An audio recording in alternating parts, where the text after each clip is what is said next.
Do you read a lot?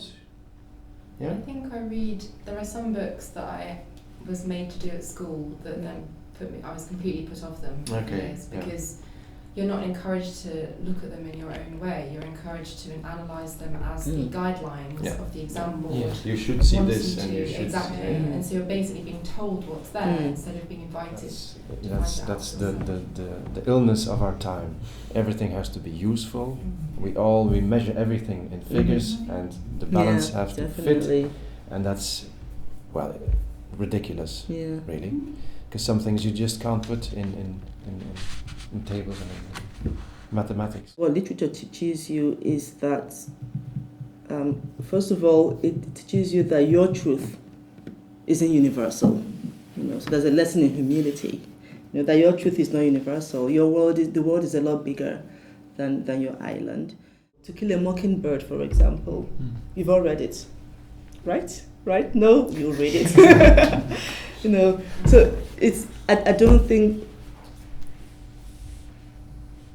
I don't think that discussing race, for example, in the U.S., in southern U.S. at that point in time, would have, like sitting at a table discussing it, would have the same effect as discussing it using To Kill a Mockingbird. And I thought I wrote about the war in Iraq, because it's about two guards, and one is very European type of guard, and the other is very American. It's very, American, and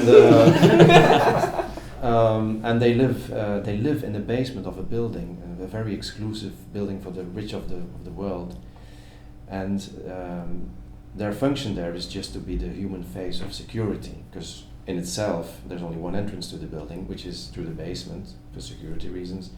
There is lots of security systems, so they're never going to face the enemy.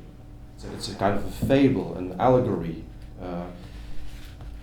And I thought I've written about the war in Iraq, and many people came to me and they said, "Oh, your book is about the financial crisis."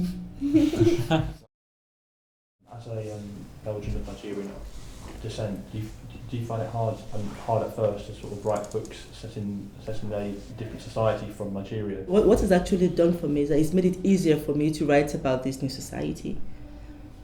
But I also look at Nigeria from the outside now. So I'm Nigerian, but I can also write about Nigeria, but from a different set of eyes than I would have if I stayed back. So it does have its advantages. It's enriching in a way.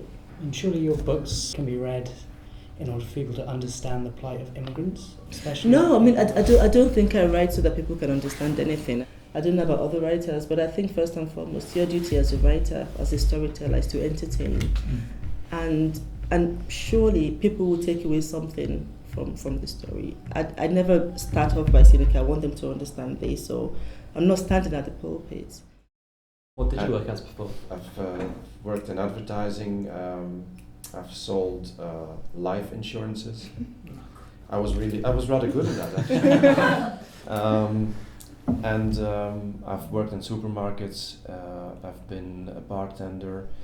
I've sold marble to English architects. And